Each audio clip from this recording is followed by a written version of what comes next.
Good morning. I hope कि आप लोग अच्छे होंगे एंड आप लोगों की पढ़ाई अपनी स्पीड से चल रही होगी।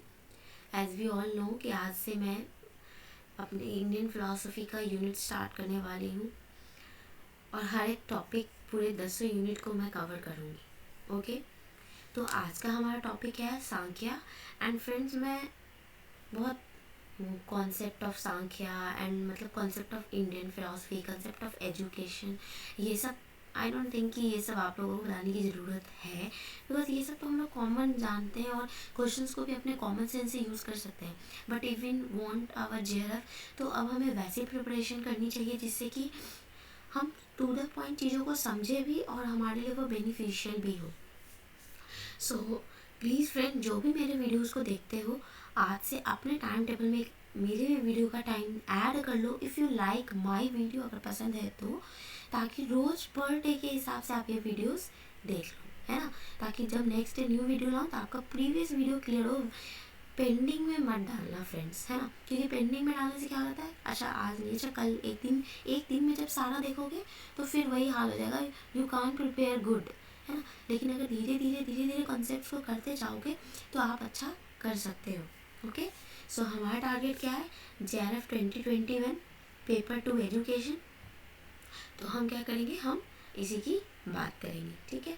नेक्स्ट चलते हैं, इंट्रोडक्शन की बात करते हैं। तो सबसे पहला हमारा क्या है, इंडियन फिलोसफी, ठीक है फ्रेंड्स।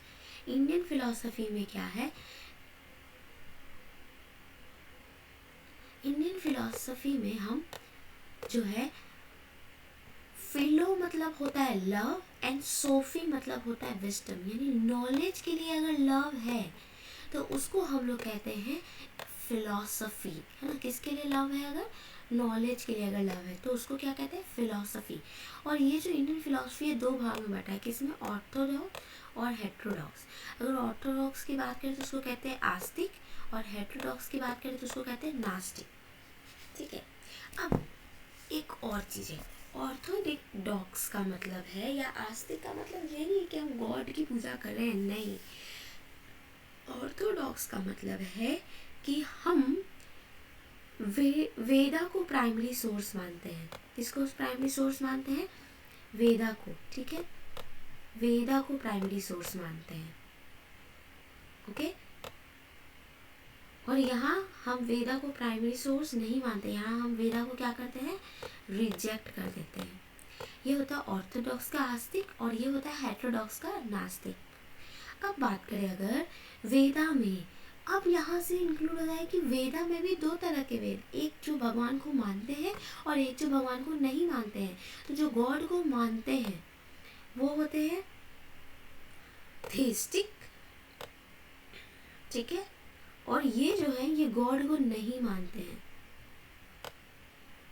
ठीक है, ये गॉड को नहीं मानते हैं। ओके फ्रेंड्स, अब नेक्स्ट अगर बात करें तो चलो एक बार इस स्लाइड को हम क्लियर कर देते हैं। इंडियन फिलोसफी, फिलो मतलब लव, सोफी मतलब विजडम, यानी हमें नॉलेज के लिए लव है, हम नॉलेज इकट्ठा करना चाहते हैं, different ways of knowledge search करते हैं ना। ठीक है, अब इस फिलोसफी के अंदर दो पार्ट होते हैं, एक ऑर्थोडॉक्स और एक हेटेरोडॉक्स। ऑर्थोडॉक्स हमारा होता है आस्तिक, जो वेदा को मानता है, जिसमें प्राइमरी सोर्स ऑफ नॉलेज ही क्या है, वेदा है।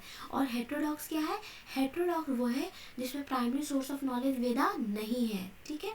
ऑर्थो, हेटेरो, ठीक है, आस्तिक, नास्तिक, तो सीधा याद रख सकते हैं। अब ऑर्थोडॉक्स भी दो भाग में, एक एथेस्टिक एक थेस्टिक। एथेस्टिक क्या हुआ, जो गॉड को नहीं मानते हैं, यानी रिजेक्ट करते हैं गॉड को, ठीक है। लेकिन थीस्टिक क्या है, जो गॉड को मानते हैं, यानी नॉन रिजेक्शन ऑफ गॉड, ये गॉड को रिजेक्ट नहीं करते हैं, ठीक है फ्रेंड्स।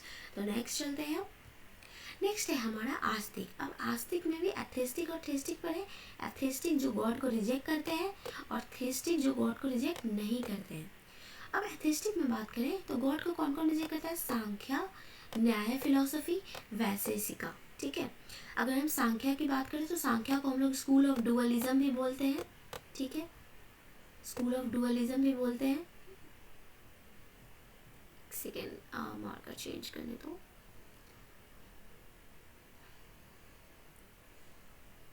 है ना। सांख्या को हम लोग क्या बोलते हैं, स्कूल ऑफ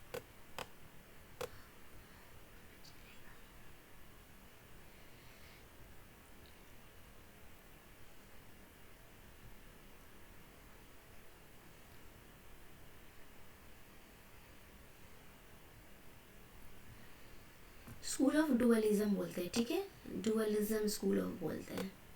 न्याय की बात करें तो ये लॉजिक स्कूल होता है। न्याय फिलोसफी हम लोग पेपर 1 में पढ़ते हैं इंडियन लॉजिक वगैरह में, तो ये लॉजिक से रिलेटेड है। जैसे मैं बस इसका कीवर्ड बता रही हूँ, हम लोगों को पढ़ना क्या है, सांख्य पढ़ना, योगा पढ़ना, वेदांता पढ़ना, वो सब, बट ये सब न्याय वैसे का डिटेल में नहीं पढ़ना है, बट फिर भी मैं सबका तो बता रही। वैशेषिका का बात करें तो इसको इम्पेरिसिज्म यानी इम्पेरिकल्स नॉलेज होता है, उस पर ये फोकस करता है, इम्पेरिसिज्म, ठीक है। तो ये तीन क्या थे, जो गॉड को रिजेक्ट करते हैं। सांख्य गॉड को नहीं मानता, न्याय जो कि लॉजिक फिलोसफी ये भी गॉड को नहीं मानता, और वैशेषिका जो कि इम्पेरिसिज्म को मानता है ये भी गॉड को नहीं मानता। लेकिन वहीं जब थेस्टिक फिलोसफी की बात करते हैं तो थेस्टिक फिलोसफी में होता है योगा, पूर्व मीमांसा और वेदांता। अब योगा क्या है, ये भी गॉड को मानता है, ठीक है, जिसके अंदर हम लोग कह सकते हैं कंसेप्ट ऑफ डिफरेंट डिफरेंट राजयोग, भक्ति योग, है ना, ये सब कर्म योग, ये सब चीज़ का कॉन्सेप्ट है। जब हम लोग योगा पढ़ेंगे तो डिटेल में पढ़ेंगे। पूर्व मीमांसा, इसको हम लोग स्कूल ऑफ ऑर्थोप्रैक्सी भी कहते हैं या फिर लोअर इंक्वायरी भी कहते हैं, ठीक है, पूर्व मीमांसा को। और वेदांता होता है जिसमें हम लोग उत्तर मीमांसा की बात करते हैं। किसकी, उत्तर मीमांसा की। फ्रेंड्स, इसमें मैं जो जो बोल रही हूँ इसको जरूर नोट डाउन करना, मैंने ऑलरेडी कीवर्ड ही बोला है इसका, क्योंकि वही मतलब है, आपको कुछ एक्स्ट्रा पढ़ने का जरूरत नहीं है, ठीक है। तो वेदांता क्या है, उत्तर मीमांसा, और इसको हम लोग बोलते हैं हायर इंक्वायरी, ठीक है। फिर इसके भी डिफरेंट डिफरेंट स्कूल है, अद्वैता, विशिष्ट द्वैता, द्वैता, ये 3-4 अलग अलग स्कूल है, ठीक है। तो मैं एक बार इसको रिपीट कर देती हूँ। सांख्य क्या है, स्कूल ऑफ डुअलिज्म, न्याय लॉजिक को फोकस करता है, वैशेषिका इम्पेरिसिज्म को फोकस करता है, और योगा, योगा किसको फोकस करता है, कर्म योग, भक्ति योग, रज योग, अष्टांग 8 पार्ट ऑफ योगा, इन सब चीज़ों को। पूर्व मीमांसा क्या है, लोअर इंक्वायरी, जिसको स्कूल ऑफ ऑर्थोप्रैक्सी भी कहते हैं, ठीक है। और वेदांता क्या है, यह है हायर इंक्वायरी या फिर उत्तर मीमांसा भी बोलते हैं, और इसके भी डिफरेंट डिफरेंट स्कूल है, द्वैता, अद्वैता, विशिष्ट द्वैता, ये सब, ठीक है। अब अगर हम बात करें कि इन लोगों को दिया किसने किसने था, तो फ्रेंड्स सांख्या को किसने दिया था, कपिला ने, ठीक है। सांख्या को किसने दिया था, कपिला ने। मैं बस बोलते जा रही हूँ, आप लोग लिखते जाना। योगा को किसने दिया था, पतंजलि ने, ठीक है। वैशेषिका को किसने दिया था, कनाड ने। योगा सॉरी यहाँ है, सॉरी फ्रेंड्स,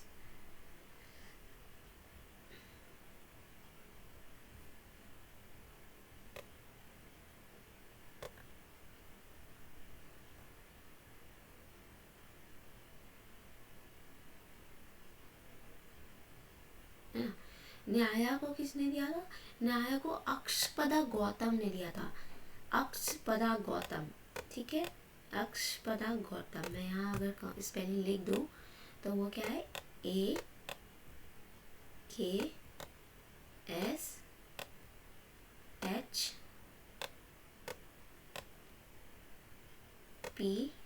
सॉरी ADA, ये अक्षपदा, और गौतम तो आप लिख ही सकते हो, अक्षपदा गौतम, ये किसने दिया था, ये न्याय फिलॉसफी का है, ठीक है। अगर हम लोग वैशेषिका का बात करें तो वैशेषिका जो है कन्नड़ ने दिया था, किसने, कन्नड़ ने दिया था, KNAD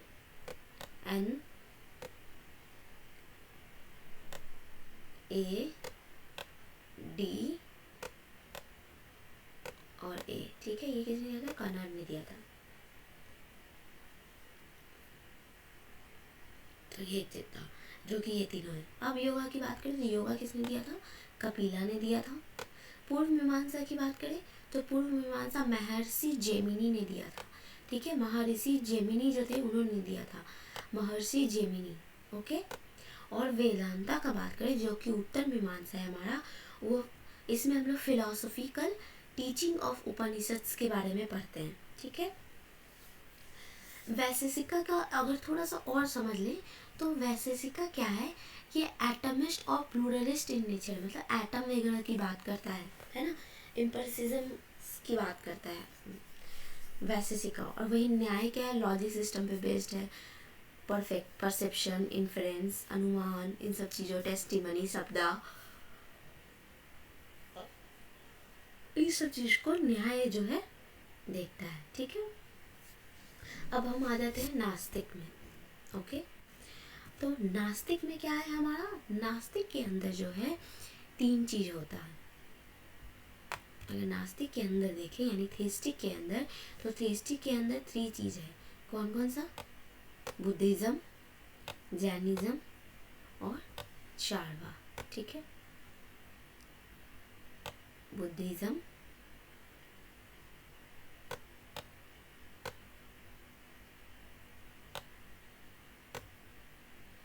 जैनिज्म और चारवाक।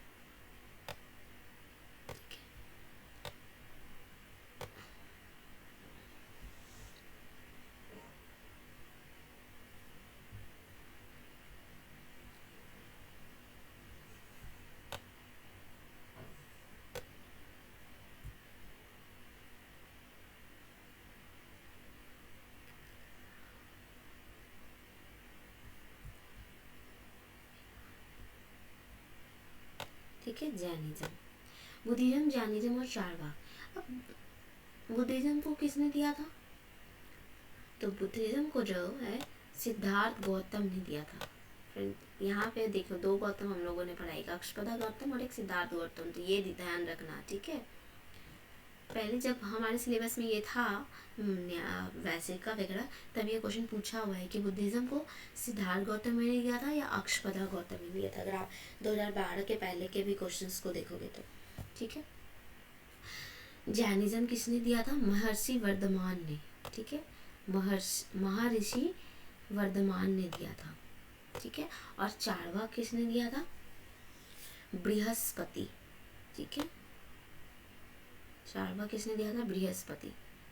ठीक है, और चारवाक किसके किस पे फोकस करता है, मटेरियलिज्म पे फोकस करता है। फायर, अर्थ, स्काई, ये सब ये बोलता है कि होल यूनिवर्स, जो पूरा यूनिवर्स जो वो किसका मेडअप ऑफ है, अर्थ, वाटर, फायर और एयर का। ठीक है, और ये लोग वेदा को रिकॉग्नाइज नहीं कर रहे थे। ठीक, तो ये चीज है नास्तिका में। ठीक है, ओह फ्रेंड सॉरी, एक मिस्टेक कर दिया, बोला मैंने वही और कर दिया गलत, सॉरी। ये हेटेरोडॉक्स के पार्ट है ना, थीस्टिक तो हम लोग पीछे पढ़ ही चुके हैं, ये तो हेटेरोडॉक्स के पार्ट है।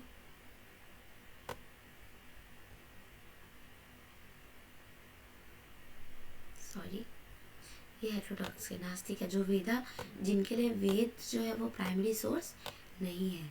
ठीक है, तो हेटेरोडॉक्स के क्या है, बुद्धिज्म, जैनिज्म और चारवाक। बुद्धिज्म को किसने दिया, सिद्धार्थ गौतम ने, जैनिज्म को महर्षि वर्धमान ने, और चारवाक को बृहस्पति ने। ठीक है, तो ये पूरा एक छोटा सा क्रक्स था हमारा टॉपिक स्टार्ट करने के पहले, जनरल इंट्रोडक्शन, फिलोसफी क्या है ना। अब एक बार क्विक रिवीजन कर लेते हैं। इंडियन फिलोसफी, जिसका मतलब है लव फॉर विजडम। फिर उसके 2 पार्ट है, ऑर्थोडॉक्स और हेटेरोडॉक्स। ऑर्थोडॉक्स क्या है, जो वेदा को प्राइमरी सोर्स मानते हैं, और हेटेरोडॉक्स क्या है, जो वेदा को प्राइमरी सोर्स नहीं मानते। ऑर्थोडॉक्स 2 तरह के, एस्थेटिक और थीस्टिक। एथेस्टिक में जो गॉड को नहीं मानते, और थीस्टिक जो गॉड को मानते हैं। ठीक है, और एथेस्टिक में 3 तरीके के, सांख्या, न्याय और वैशेषिका। और थीस्टिक में योगा, पूर्व मीमांसा और वेदांता। ठीक है, फिर हेटेरोडॉक्स में भी 3, बुद्धिज्म, जैनिज्म और चारवाक। तो ये पूरा हमारा कॉन्सेप्ट था। योगा किसने दिया, तो बताओ जल्दी। यस गुड, पतंजलि ने। सांख्य किसने दिया, सेज कपिलन, वेरी गुड। न्याय किसने दिया, अक्षपदा गौतम ने। पूर्व मीमांसा किसने दिया, यस महर्षि जेमिनी ने। बुद्धिज्म किसने दिया, तो सिद्धार्थ गौतम ने। जैनिज्म महर्षि वर्धमान ने, और चारवाक बृहस्पति ने। तो ये सब था हमारा सारा कुछ। ठीक है, अब हम लोग स्टार्ट करते हैं सांख्या का इंट्रोडक्शन। ठीक है, आई होप कि ये 2 स्लाइड आप लोगों को क्लियर हुआ होगा। अब अगर हम लोग बात करें सांख्या फिलोसफी क्या है, ये one among the oldest school है इंडियन फिलोसफी में। ठीक है, वन अमंग सबसे पुराना इंडियन फिलोसफी में है। क्यों फ्रेंड्स, क्योंकि अगर हम बात करेंगे बेसिक टेनेट्स की, बेसिक टेनेट्स यानी बेसिक प्रिंसिपल की सांख्या का, तो किस में देखा गया, वो न्याय में भी देखा गया, वो वैशेषिका में भी देखा गया, योगा में भी देखा गया, जैनिज्म में भी देखा गया और वेदांता में भी देखा गया। मतलब सांख्य फिलॉसफी एक ऐसा फिलॉसफी था जिसका बेसिक प्रिंसिपल कहो या सिद्धांत कहो, मूल सिद्धांत है ना, बेसिक प्रिंसिपल या मूल सिद्धांत, इन सब को rest of the others philosophy में देखा गया और इसीलिए इसको क्या बोला गया, ओल्डेस्ट स्कूल ऑफ फिलॉसफी। ठीक है, तो इसमें का सबसे कीवर्ड क्या है, ओल्डेस्ट स्कूल। और चूंकि क्यों ओल्डेस्ट है, क्योंकि इसका बेसिक टेंडेंसी यानी बेसिक प्रिंसिपल क्या है, हर एक फिलॉसफी में देखा गया। ठीक है, आई होप आप लोगों को क्लियर होगा। अच्छा हाँ फ्रेंड्स, एक और चीज़, don't wait for the PDF. मैं चाहूँ तो पीडीएफ अपलोड कर सकती हूँ, टेलीग्राम पे दूंगी, बट मैं चाहती हूँ कि पीडीएफ मत लो। ऑनेस्टली इफ़ यू बिलीव, मेरे पास कोई भी पीडीएफ नहीं था एग्ज़ाम की प्रिपरेशन के लिए और मैंने विदाउट पीडीएफ प्रिपरेशन किया है। तो आप भी वैसे ही प्रिपेयर करो। और मैं बता रही हूँ ना, जैसे मैंने बोला ओल्डेस्ट स्कूल है तो लिखो ऐसे सांख्या। ठीक है, हाँ एक और चीज़, सांख्या कौन सा वर्ड है, संस्कृत वर्ड है। ठीक है, ऐसे लिख लिए सांख्या, बगल में लिख लिए संस्कृत वर्ड, नीचे एक लाइन लिखा के लिख दिया ओल्डेस्ट फिलोसफी या ओल्डेस्ट स्कूल ऑफ फिलोसफी, है ना। इस पेज का इतना कीवर्ड है, नेक्स्ट जो भी कीवर्ड होगा फिर उसको नेक्स्ट एरो में दो और लिखो। वैसे करके पूरा लिख लो जितना भी कुछ होता है। ठीक है, सबका कीवर्ड और जो पॉइंट लगता है कि नहीं इसको पूरा सेंटेंस लिखना, उसको पूरा सेंटेंस में लिखो, एक कॉपी अपनी रख लो अलग से। एंड फिर जब उसको वापस से पढ़ोगे ना फ्रेंड्स, रिवाइज करने में वो खुद और शॉर्ट हो जाएगा और तुम्हारा आपके पास एग्ज़ाम में पढ़ने के लिए एक इतना अच्छा मटेरियल हो जाएगा कि आप सिर्फ उतना पढ़ के जेआरएफ निकाल सकते हो। एंड ट्रस्ट मी, मैंने वैसे ही किया है। मैंने कोई भी किसी भी सोर्स से कहीं से भी पढ़ी हूँ, चाहे वो अनअकैडमी पढ़ी हूँ, चाहे वो ग्रेडअप के टेस्ट सीरीज़ को दिया है या ग्रेडअप से क्लासेस लिया है ना, या फिर मैंने डिफरेंट साइट्स से पढ़ा है। कहीं से भी मैंने पीडीएफ को डाउनलोड नहीं किया है। जहाँ मुझे लगा कि ये पॉइंट बहुत अच्छा लग रहा है, समझ सकते हैं, मैंने उसको लिखा है। आप लोग भी वही करो। ठीक है, पीडीएफ रख के, बिलीव मी, आप खुद भी अगर एक बार एग्जाम दिए तो जानते हुए पीडीएफ से वो पढ़ाई नहीं हो पाती है। ठीक है, तो आई होप कि आप लोग नोट साथ में बनाते चल रहे हो, इसलिए मैं स्लो चल रही हूँ ताकि आप लोगों को कोई दिक्कत ना हो। तो नेक्स्ट बढ़ते हैं। नेक्स्ट है हमारा सांख्य फिलोसफी के फाउंडर कौन है, तो कपिला है। ठीक है, इन्होंने एक बुक लिखा था सांख्य सूत्र, स्क्रिप्ट लिखा था कह सकते हो। ठीक है, जिसको प्रत्यक्ष शास्त्र, सांख्य शास्त्र भी कहते हैं इसको। और इसी स्क्रिप्ट को वाइडली किस नाम से जाना गया, सांख्य फिलोसफी के नाम से जाना गया। ठीक है, तो हमारे इस स्लाइड का कीवर्ड क्या है कि फिलोसफी किसने दिया था, कपिला।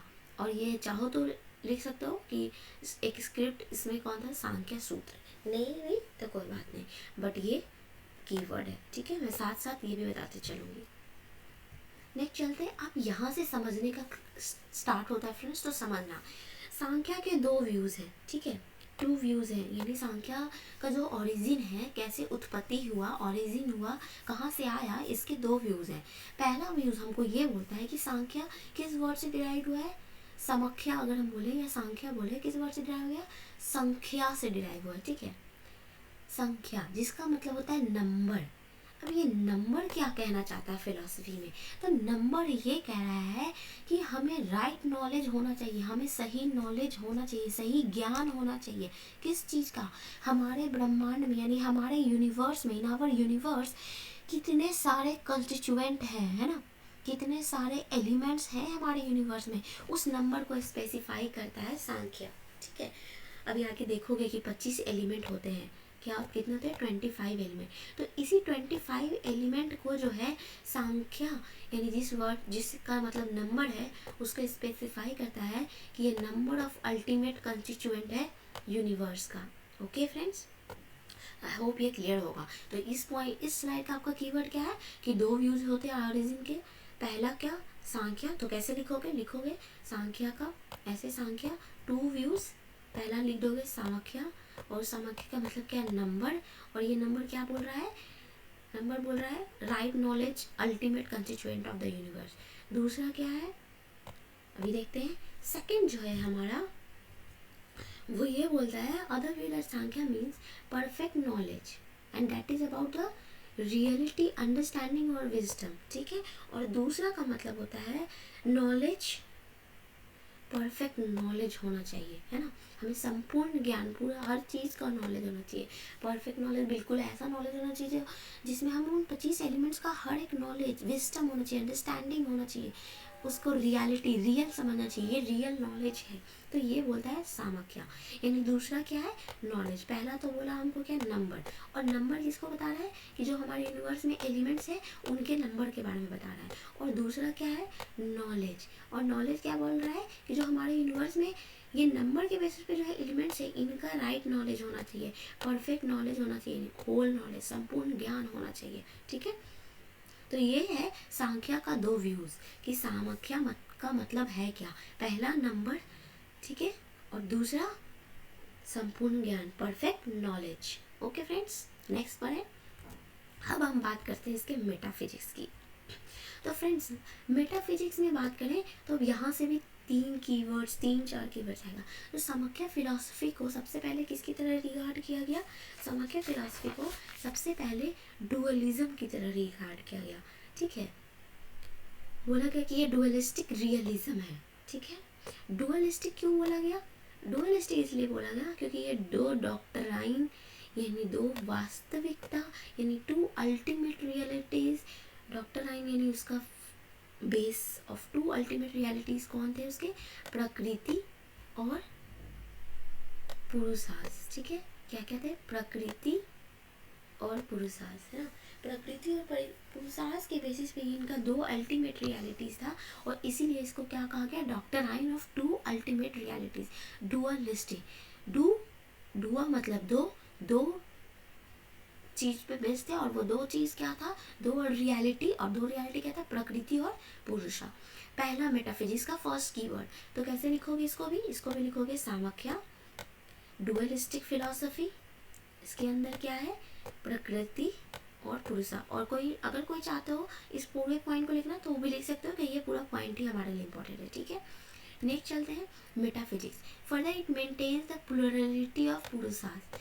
प्लूरलिटी मतलब ये सिर्फ डुअलिस्टी को फोकस नहीं कर रहा है, ये किसको फोकस कर रहा है, ये प्लूरलिटी को भी फोकस कर रहा है, ठीक है। और ये देखोगे फ्रेंड्स, कहीं कहीं पे पूछता है, क्वेश्चन सॉल्व करे होगे सांख्य अगर, तो बोलता है प्लूरलिटी भी इसका बेसिस है एक, ठीक है। क्यों प्लूरलिटी है, क्योंकि जो पुरुषार्थ है, पुरुषार्थ को यहाँ पे क्या बोला गया है, सेल्फ, ठीक है। पुरुषा जो है वो क्या है, स्वयं की बोलते हैं, यानी सेल्फ का प्लूरलिटी लाता है, और साथ ही साथ मैटर को भी, एग्जिस्टेंस को बताता है, और इसीलिए इसको प्लूरलिस्टिक ट्रीट कर रहे हैं। पुरुषा जो कि सेल्फ है, और जो मैटर एग्जिस्ट कर रहा है बहुत सारे, है ना, तो इसीलिए इसको प्लूरलिटी भी बोला जाता है। क्योंकि अगर अभी हम लोग देखेंगे तो मैटर भी हमारा बहुत सारा है, तो इसीलिए भी इसको मेनली इसका डॉक्टराइन ऑफ फिलॉसफी पूछा जाए तो क्या है, वो डुअलिज्म है, प्रकृति और पुरुषा। लेकिन ये प्लूरलिटी भी मेंटेन करता है, क्यों, क्योंकि पुरुषा जो कि सेल्फ है और एग्जिस्टेंस ऑफ मैटर, इसीलिए इसको मेंटेन रखता है, और इसीलिए इसको प्लूरलिस्टिक कहा जाता है। अगर हिंदी में पढ़े तो यह पुरुषा यानी स्वयं की बहुलता और पदार्थ के अस्तित्व को बनाए रखता है, ठीक है। मैटर और पुरुषा के अस्तित्व को बनाए रखता है, इसलिए इसे बहुवचन के रूप में माना जाता है, ठीक है। नेक्स्ट चले, नेक्स्ट इसको रियलिज्म, अभी जस्ट भी हम लोग पीछे भी देखें क्या है, डुअलिस्टिक रियलिज्म। डुअलिस्टिक रियलिज्म क्या है, इसलिए बोला जाता है क्योंकि ये जो है मैटर और स्पिरिट को इक्वली रियल बोलते हैं, है ना। गॉड को तो मानते नहीं है, लेकिन मैटर और स्पिरिट इनके लिए इक्वली रियल है, ठीक है। यह यथार्थवाद है, क्योंकि इन्होंने देखा कि पदार्थ और आत्मा दोनों समान रूप से क्या है, वास्तविक है, रियल है। तो ये 3 कीवर्ड्स हो गया मेटाफिजिक्स का। तो कैसे लिखोगे, मेटाफिजिक्स किस पे फोकस करता है, सबसे पहले डुअलिज्म में क्या क्या आ गया, पुरुषा और प्रकृति। फिर इसको प्लूरलिज्म भी बोलते हैं। प्लूरलिज्म क्यों, क्योंकि ये पुरुषा के सेल्फ और मैटर के एग्जिस्टेंस को मेंटेन करता है। और फिर तीसरा क्या है, तीसरा है हमारा ये रियलिज्म। डुअलिस्टिक में ही था, लेकिन मैंने इसको अलग से एक्सप्लेन किया। रियलिज्म क्यों, क्योंकि ये मैटर और स्पिरिट को क्या बोलता है कि वो रियल है, ठीक है। तो ये है मेटाफिजिक्स, ओके मैम। अब समाख्या स्कूल जो है वो ये एक्सप्रेस करता है कि जो पुरुषा है और जो प्रकृति है एक दूसरे से डिफरेंट है ना। मतलब पुरुषा अलग है और प्रकृति क्या है, वो अलग है। अगर हम पुरुषा की बात करें तो पुरुषा क्या है, अभी इस एग्जाम्पल के अकॉर्डिंग समझे तो पुरुषा जो है वो हमारे लिए क्या है, विषय है, सब्जेक्ट है, और प्रकृति क्या है, हमारे लिए ऑब्जेक्ट है। जैसे कि हम कहते हैं कि सब्जेक्ट जो है उस टाइम पे ऑब्जेक्ट नहीं हो सकता, है ना, सब्जेक्ट कभी भी ऑब्जेक्ट नहीं हो सकता और ना ही ऑब्जेक्ट कभी भी सब्जेक्ट हो सकता है। उसी जैसे पुरुषा कभी भी प्रकृति नहीं हो सकता और प्रकृति कभी भी पुरुषा नहीं हो सकता, क्योंकि पुरुषा क्या है, सेल्फ की बात कर रहा है, ठीक है, ये भी एक कीवर्ड है पुरुषा के लिए। और प्रकृति क्या है, वो नॉन सेल्फ की बात करता है। तो ये भी समाख्या स्कूल में एक्सप्रेस किया गया कि ये दोनों एक दूसरे से बिल्कुल अलग हैं, ठीक है।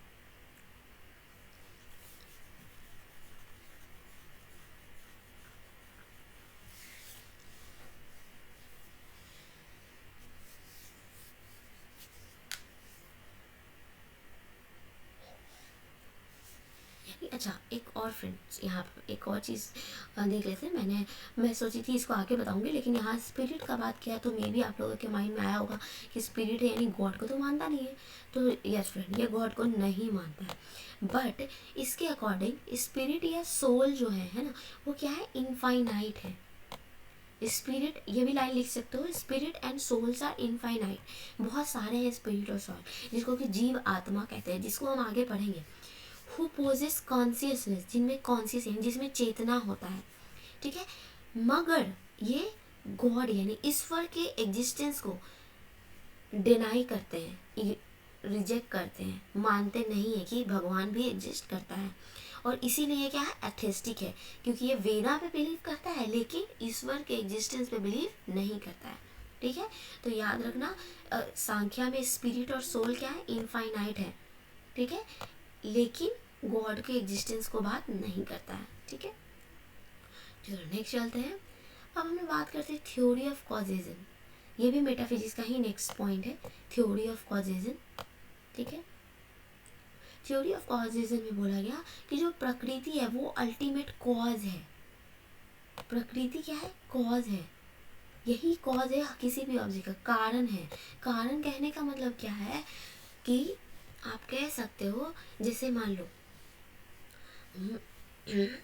मुझे ना कोई चीज़ पसंद आ गया, तो ये पसंद आने का कारण क्या है ना, तो वो प्रकृति है, हम उस प्रकृति में रह रहे हैं, वो फर्स्ट यही कारण है किसी भी ऑब्जेक्ट का, है ना।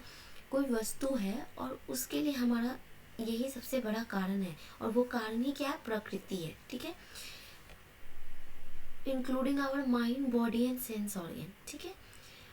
यानी जो कॉज है वो सिर्फ ऑब्जेक्ट्स के लिए नहीं है, वो हमारे माइंड, हमारे दिमाग के लिए भी कारण क्या है, प्रकृति ही है। अगर हम कुछ सोचते हैं तो उसका कारण क्या है, प्रकृति है। हमारा सेंस ऑर्गन कुछ देखता है तो उसका भी कारण क्या है, प्रकृति ही है, ठीक है। तो ये सब क्या है, कारण है, और इसी कारण के कारण क्या होगा, कोई भी कारण होता है तो उसके साथ इफेक्ट होता है ना।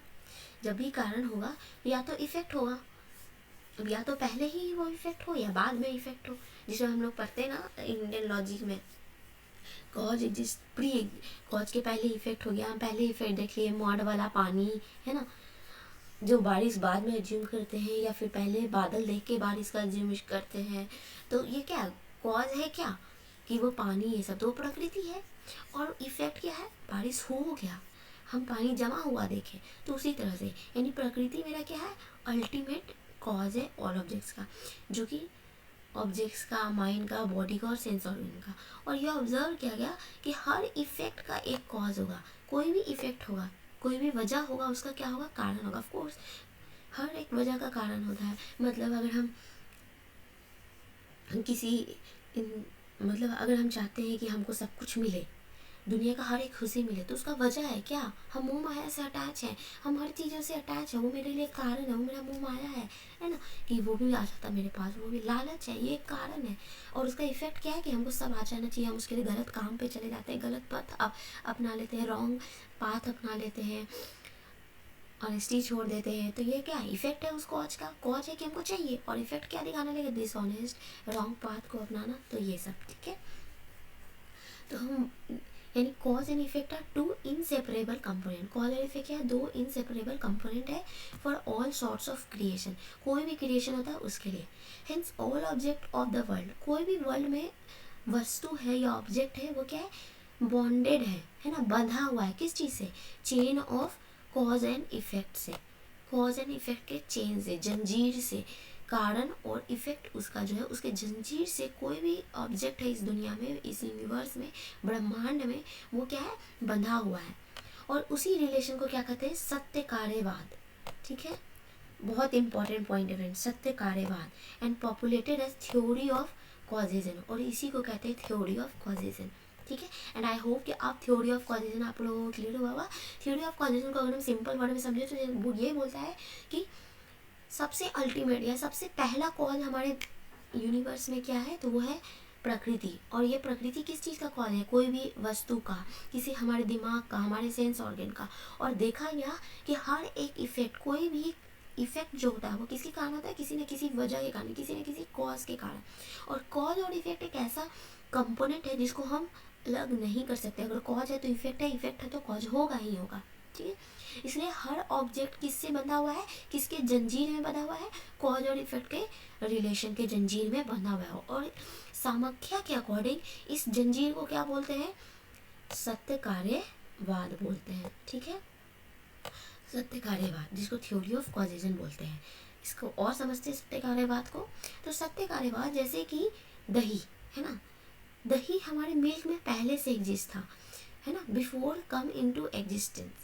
Milk in the milk before, जब मतलब कहने का सेंस है मिल्क था,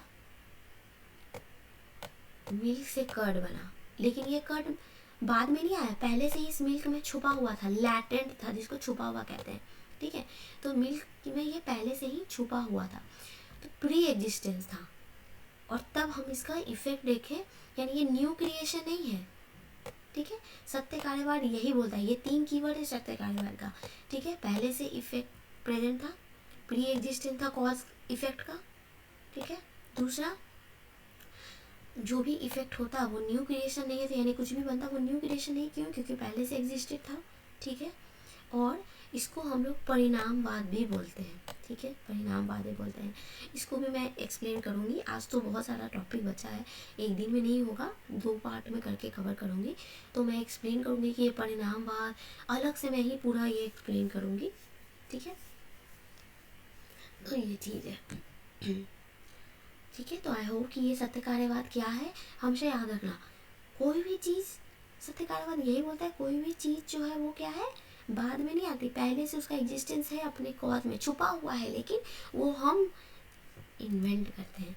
तो वही कहा, particle effect can be produced out of a particular material cause. कह रहा है कोई भी पार्टिकुलर, कोई भी स्पेसिफिक इफेक्ट, कारण जो है ना, जिसके कारण जो वजह, मतलब कुछ जो हुआ है, जो घटना हुआ है, इफेक्ट जो हुआ है, वो किससे निकल के आता है, वो कॉज से, वो कारण से, वजह से निकल के आता है। जैसे मड जार, मड जार कहाँ से आया, क्ले से आया, उस क्ले में मड जार छुपा हुआ था, उसको हमने बना करके लाया, यानी नया क्रिएशन नहीं है मड जार पर, पहले से उस क्ले में छुपा हुआ था। उसी तरह से क्लॉथ, क्लॉथ भी कहाँ से प्रोड्यूस हुआ, थ्रेड से ही प्रोड्यूस हुआ, और थ्रेड के अंदर छुपा हुआ था क्लॉथ, लेकिन हमने उसको इन्वेंट किया। यानी ये प्रूव करा है कि इफेक्ट्स क्या है, एग्जिस्ट करते हैं कॉज में ही, इन अ लैटेंट कंडीशन, यानी छुपे हुए कंडीशन में। ठीक है, effects are existing in the cause in a latent condition. ठीक है, तो आई होप कि इतने से सत्य कार्यवाद आपको क्लियर हो गया होगा। नेक्स्ट चलते हैं, अब प्रकृति क्या है, प्रकृति जो है वो फर्स्ट और अल्टीमेट कॉज है, अभी जस्ट पढ़ लिए, और इसे बहुत क्वेश्चन आता है फ्रेंड्स, कॉज कौन है, इफेक्ट कौन है, प्रकृति क्या है। अब कभी आप नहीं भूलोगे प्रकृति कौन है, यानी जिन लोगों के इस एग्जाम में भी आते हुए भी क्वेश्चन गलत हुए, पढ़ के गए थे लेकिन भूल गए, बट अब नहीं भूलोगे, क्यों, क्योंकि मैंने आपको ऐसा ऐसा बात ही बोला है कि आप भूलोगे नहीं। प्रकृति हमारे लिए कॉज है। अरे प्रकृति कॉज क्यों है, समझने के लिए, अगर नेमोनिक से समझना चाहते हो तो सीधा सा समझ लो, हम प्रकृति में ही ना सब कुछ देखते हैं, और वही सब देख के ना हमारे मन में कुछ ना कुछ कारण जग जाता है। लड़की देखे तो कारण जग गया कि अरे इसको पटाना है, ऑब्जेक्ट देख के कारण जग गया, है ना, लड़का देखे तो अरे क्या हैंडसम लड़का है ना, कारण जग गया। हम कोई वस्तु देखे, अरे ये मेरे को चाहिए, वो देखो ना वो इतना पैसा कमाता है, उसके पास इतना बड़ा गाड़ी, ये गाड़ी मुझे भी चाहिए। हम वस्तु देखें, प्रकृति के अंदर ही ना वो वस्तु है, तो इसीलिए प्रकृति मेरे लिए क्या है, कॉज है, ठीक है। तो cause of all objects of world both gross and subtle, दोनों, ठीक है। यानी प्रकृति is the ultimate cause of the universe. वही बात बार बार रिपीट हो रहा है, फर्स्ट कॉज है, सबसे पहला कॉज है। All effect of the universe are based upon it. कोई भी इफेक्ट होगा वो प्रकृति पे ही बेस्ड होगा, ठीक है। Being the first element of universe, प्रकृति पहला एलिमेंट यूनिवर्स का होने के कारण प्रकृति खुद क्या है, अनकॉज्ड है। मतलब इसका कोई भी कारण नहीं है, ये खुद ही अनकॉज्ड है, अनंत है, इटर्नल है, यानी फॉरएवर है, ठीक है। और प्रीवेडिंग है, यानी सब जगह प्रेजेंट होगा। परवेडिंग, परवेजन हम लोग इंडियन लॉजिक में पढ़ते हैं पेपर 1 में, तो परवेडेड है, यानी हर जगह व्याप्त है, कह सकते हो। व्याप्ति जो हम लोग पढ़ते हैं ना, प्रेजेंस ऑफ हेतु एंड वो लिंग साध्या, और जो पढ़ते हैं जिसमें हम लोग व्याप्ति पढ़ते हैं, तो ये परवेडिंग भी क्या है, वही है, परवेडेड, परवेडेड। आई होप कि अब क्लियर हो गया होगा। तो अनकॉज्ड, इटर्नल और परवेडिंग, प्रकृति का ये तीनों कीवर्ड है, ठीक है। और भी कीवर्ड अगर आप देखना चाहते हो तो इसको एक और लिख सकते हो, अनमैनिफेस्ट। मैनिफेस्ट का मतलब होता है चेंज होना, और अनमैनिफेस्ट का मतलब होता है नहीं, चेंज नहीं होता, इटर्नल है, फॉरएवर है। अनमैनिफेस्ट चेंज होता है, कैसे होता है ये भी बात करेंगे। प्रकृति का गुना के कारण चेंज होता है, तो अनमैनिफेस्ट भी है, ठीक है। अनमैनिफेस्ट, ठीक है। इसको अनकॉन्शियस भी बोल सकते हो, या अनकॉन्शियस भी होता है, ठीक है। इसका एक और नाम है अव्यक्ता, अभी लिखा है आगे, ठीक है। चलो आ जाओ, यहाँ लिखा था वैसे वो कीवर्ड, ठीक है। In the form of conscious element, जब कॉन्शियस एलिमेंट होता है यानी जब चेतना होता है, तो इसको हम लोग किस नाम से जाते हैं, जदा। लेकिन जब अनमैनिफेस्टेड ऑब्जेक्ट होता है, यानी कॉन्शियस ना होता है, अनमैनिफेस्टेड ऑब्जेक्ट होता है, तो उस समय इसको कहते हैं अव्यक्ता, ठीक है। क्लियर है? तो आई होप कि आप लोगों को ये पॉइंट क्लियर हुआ होगा।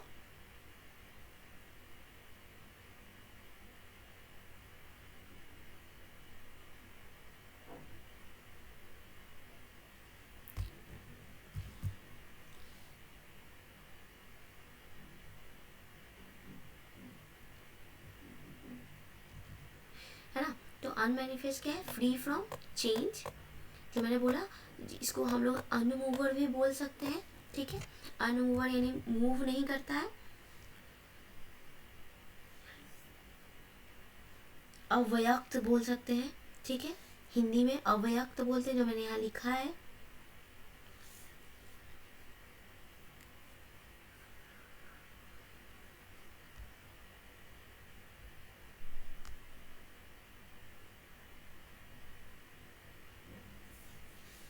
है, और भी समझना चाहते हो तो हम इसको ये भी बोल सकते हैं कि अनमैनिफेस्टेड क्या, ब्राह्मण है, द अब्सोल्यूट है, द प्योर है ना, फॉर्मलेस ग्राउंड ऑफ बीइंग है, क्रिएशन है ना, जहाँ से मैनिफेस्टेशन अराइज होते हैं, यानी चेंजेस अराइज होता है, लेकिन ये खुद क्या है, अनमैनिफेस्टेड है ना फ्रेंड्स। आई थिंक अब क्लियर हो गया होगा। अनमैनिफेस्टेड क्या है, ये खुद चेंज नहीं है, चेंज नहीं हो सकता, लेकिन यहाँ से अब क्या होगा, मैनिफेस्टेशन अराइज होगा।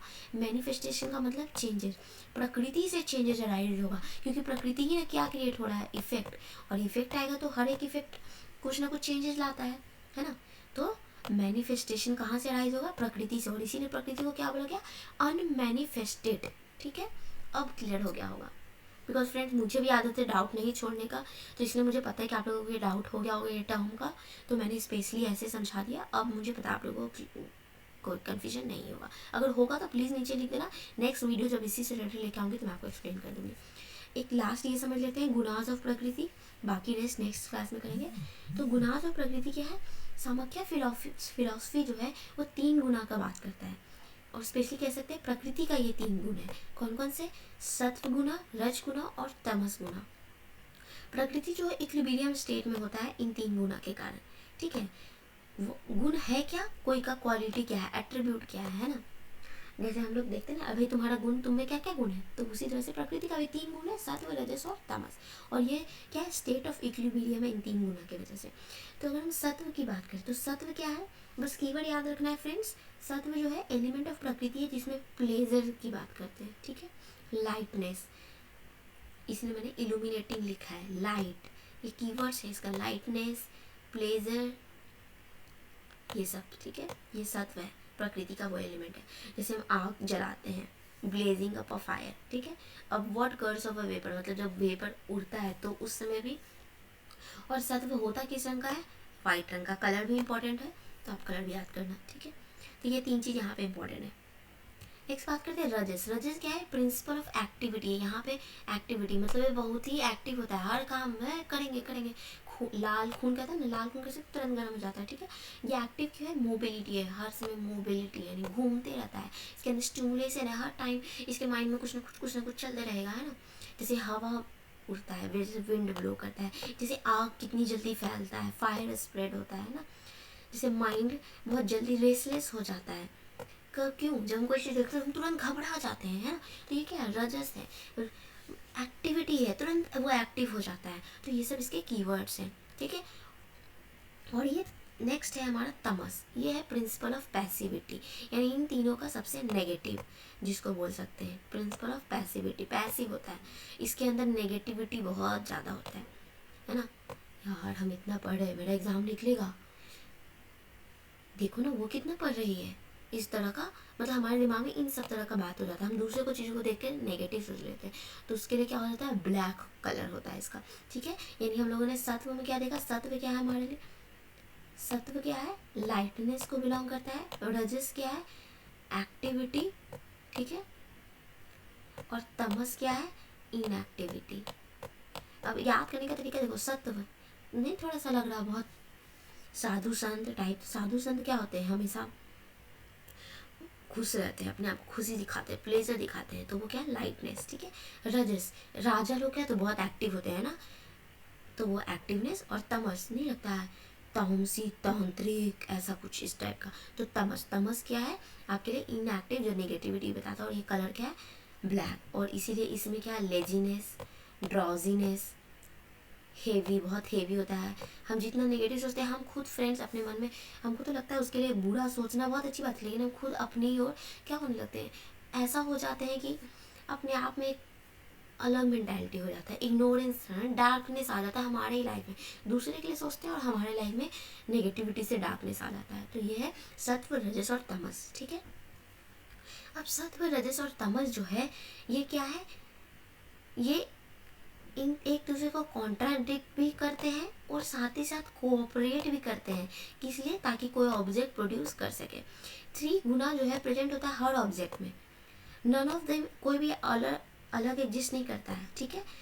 हाँ, ये हो सकता है कि अमंग देम ईच गुना, कोई एक गुना जो है ट्राई करता है कोई 2 गुना को डोमिनेट करने का, ठीक है। इसलिए वो ट्रांक्विलिटी यानी ट्रांसपेरेंट या एक स्टेट में एग्जिस्ट नहीं करते हैं। As a result they can't remain pure for a single moment. किसी एक मोमेंट के लिए वो प्योर नहीं हो सकते, क्योंकि रजस हो सकता है तमस पे हावी हो जाए, सत्व जो है रजस पे हावी हो जाए, इस तरह से एक दूसरे पे वो हावी रहते हैं। Since they are changing continuously, चूँकि वो हर समय चेंज होते हैं। और फ्रेंड्स ये बहुत इंपॉर्टेंट कीवर्ड है, ठीक है। ये पूछता है प्रकृति चेंज होता है या प्रकृति का गुना, तो प्रकृति क्या था, अनचेंजेबल था, अनमैनिफेस्टेड, लेकिन चेंजेस वहीं से अराइज होता है। और वो कारण कौन होते हैं, सत्व, रजस और तमस। तो चेंजेस होता है और इनके नेचर में डिस्टॉर्शन होता है। और ये कितने तरह के होते हैं, ये 2 तरह के ट्रांसफॉर्मेशन होते हैं। एक होता है स्वरूपा और एक होता है विरूपा, ठीक है। स्वरूपा होता है और एक होता है विरूपा। अगर हम लोग स्वरूपा की बात करेंगे तो स्वरूपा हमारा क्या है,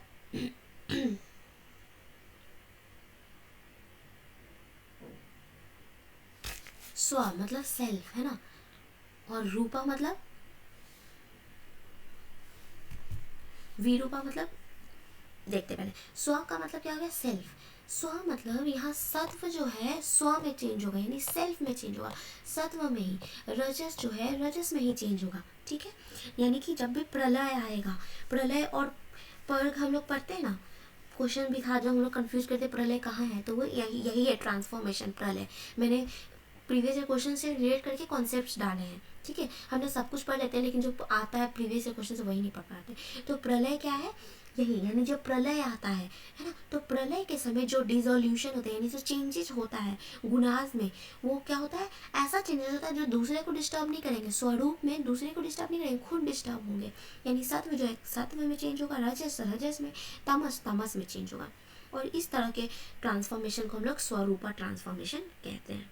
ठीक है, यानी ऐसा को हम लोग स्वरूपा भी कहते हैं और होमोजीनियस भी कहते हैं। ठीक है, यानी कि गुना जब चेंज होगा तो कुछ नया प्रोड्यूस नहीं करेगा स्वरूपा में। ठीक है, वो यहाँ मैंने लिखा भी था, मुझे लगा मैंने नहीं लिखा है, चलो बहुत अच्छा। गुना जिसको स्वरूप परिणाम कहते हैं, जिसको होमोजीनियस कहते हैं, इसमें कुछ नया प्रोड्यूस नहीं होता है। कौन सा ट्रांसफॉर्मेशन? सच ट्रांसफॉर्मेशन लिख दिया है। ऐसा ट्रांसफॉर्मेशन जिसमें क्या हो, जिसमें सत्व किस में चेंज हो, सत्व में ही, रजस किस में चेंज हो, रजस में ही, बिना किसी को डिस्टर्ब किए हुए। लेकिन विरूपा क्या है, इसमें जो प्रलय आता है और इसमें जो गुना चेंज होता है ये कांस्टेंट फ्लक्स होता है। ठीक है, इसका विरूपा का कीवर्ड क्या है? Constant flux. ठीक है, constant flux, constant flux, FLUX। Constant flux का मतलब होता है लगातार चेंज होते रहता है, चेंज होते रहता है। हो सकता है रजत जो है तमस में चेंज हो जाए, तमस सत्व में चेंज हो जाए, इस तरह से कांस्टेंट फ्लक्स होते रहता है और एक दूसरे को डोमिनेट करने की कोशिश करता है। ठीक है, क्योंकि ये फ्लक्स है, अलग अलग वेरियस ऑब्जेक्ट्स में चेंज होता है, इसीलिए इसको हम लोग क्या बोलते हैं? हेट्रोजीनियस कहते हैं। और यही स्टार्टिंग पॉइंट है वर्ल्ड का इवोल्यूशन का, यहीं से इवोल्यूशन स्टार्ट होता है। यानी जो हमारा प्रकृति के बाद महत, अहंकार, बुद्धि जो आता है वो यहीं से आता है, इसी विरूपा के कारण, इसी गुना महत व अहंकार कह रहे हैं, जो सात्विक रजस के कॉग्निटिव सेंसेस, एक्टिव ज्ञानेंद्रिया, कर्मेंद्रिया, तन मंत्र जो आता है वो यहीं से इवोल्यूशन शुरू होता है।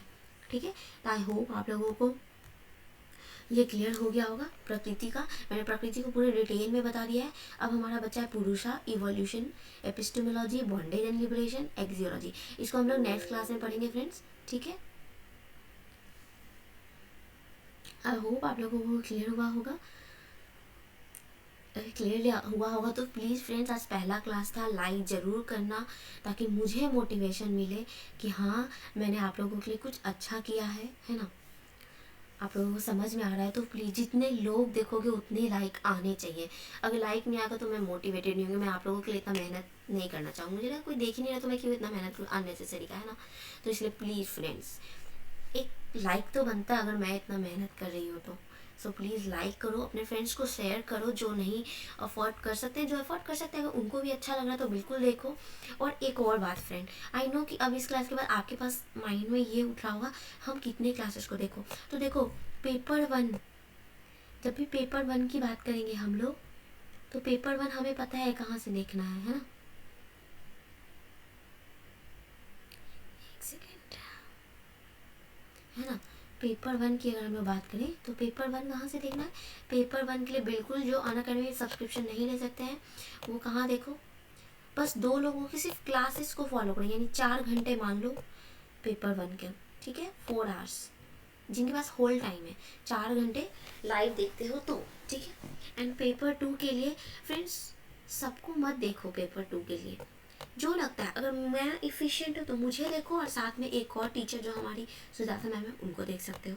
ठीक है, पेपर 2 के लिए अगर मैं नहीं अच्छा लगती तो सुजाता मैम को देखो और जो अच्छा लगता है उसको देखो। पेपर 2 के लिए बस 2 फ्रेंड, जितना अलग अलग जगह जाओगे उतना कन्फ्यूज़न क्रिएट होगा और क्वेश्चन सॉल्व नहीं कर पाओगे। किसी एक चीज़ पे फोकस हो जाओ और खुद पे स्टडी करो। हर पिछली बार वाली गलती मत करना फ्रेंड, मैंने ऑब्जर्व किया है बहुत ऐसे बच्चे हैं जिनका 1-2 मार्क्स से छूटा सिर्फ इसलिए क्योंकि लास्ट टाइम पे आप हर जगह घूमने लगे, इस भी क्लास में चले गए, उस भी क्लास, वो काम मत करना फ्रेंड। अगर आप चाहते हो अच्छा, आपको जो पसंद, जिस टीचर को सबसे इफेक्टिव लगता है, समझ में आता है, उनको ज़रूर फॉलो करो।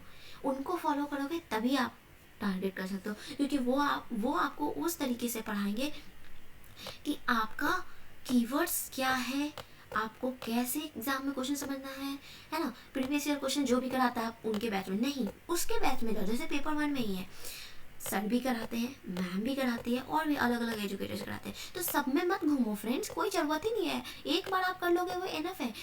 अगर इन 4 टीचर है, 4 में किसी एक का ही ऐसा है जिसका ठीक एकदम हर एक चीज़ हमको समझ में आ गया, तो सिर्फ उनका प्रीवियस ईयर क्वेश्चन करो। सबका करने का कोई फ़ायदा नहीं है, क्योंकि हो सकता है वो 4 एक्सप्लेनेशन है, वो डिफरेंट एक्सप्लेनेशन है। दूसरे के पास जाओगे वो 4 एक्सप्लेनेशन के लिए डिफरेंट एक्सप्लेनेशन है। और फ्रेंड्स कोई 100% परफेक्ट तो होता नहीं है, नहीं, मैं भी नहीं हूँ, है ना। तो हो सकता है उन 4 एक्सप्लेनेशन में किसी का कुछ कम हो जाए, किसी का कुछ ज़्यादा हो जाए, तो उन 4 एक्सप्लेनेशन को ढूंढो जो एकदम सटीक है। हाँ, ऐसा दिया है कि सही बात है। अगर इससे फिर घुमा के क्वेश्चन आ जाए तो हम सॉल्व कर सकते हैं। और फ्रेंड्स, अगर आप नवंबर 2020 का क्वेश्चन देखोगे ना, मैंने, बिलीव नहीं करोगे, मैंने 2009 से लेकर के 2019 तक का क्वेश्चंस को इतनी बार, प्रीवियस ईयर क्वेश्चंस को खुद के, मैंने किसी का प्रीवियस ईयर क्वेश्चंस के क्लासेस को बहुत अप टू डेटेड रेगुलर, क्योंकि मुझे सेटिस्फैक्शन ही नहीं होता था किसी से भी। ये नहीं कह रही हूँ कि कोई अच्छा नहीं पढ़ा था, मुझे खुद में सेटिस्फैक्शन नहीं होता था। तो मैं ज़रूर उन चारों ऑप्शंस को देखती थी, वापस से करती थी, क्योंकि बार बार गलत होना सही होना वो होता था। तो मैं क्या करती थी कि मैंने पहले हर एक का क्लास देखा। ये नहीं कह रही कि देखो ही मत, नहीं, देखो जहाँ आपको ये लगे कि नहीं यार ये जो है ना एकदम ऐसा है कि मेरे माइंड में क्लास करते करते फिट हो गया, तो उसको देखो फ्रेंड्स। क्योंकि क्लास करते करते जो फिट हो जाएगा ना, उसके बाद आपको कुछ नहीं करना है। या तो उसके वीडियो को एक बार वापस से 2x के स्पीड पे देखो, या फिर जल्दी से जो कीवर्ड्स लिखे हो अपने क्लासेस से उसको देखो, तो यू विल बी बेनिफिशियल। ठीक है।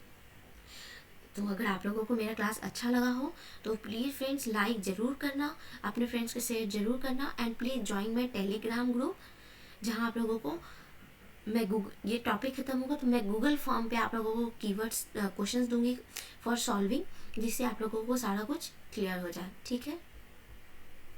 तो आई होप कि you all will understand the things. ठीक है। तो प्लीज़ फ्रेंड्स लाइक ज़रूर करना, ताकि मुझे मोटिवेशन मिले। लाइक नहीं करोगे तो मुझे लगता है कि इतने सारे बच्चे देख रहे हैं, शायद पसंद नहीं आया कुछ भी। तो प्लीज़ मैं चाहती हूँ जितना व्यूज़ मिले उतना लाइक दिखना चाहिए। Okay, thank you and have a nice day.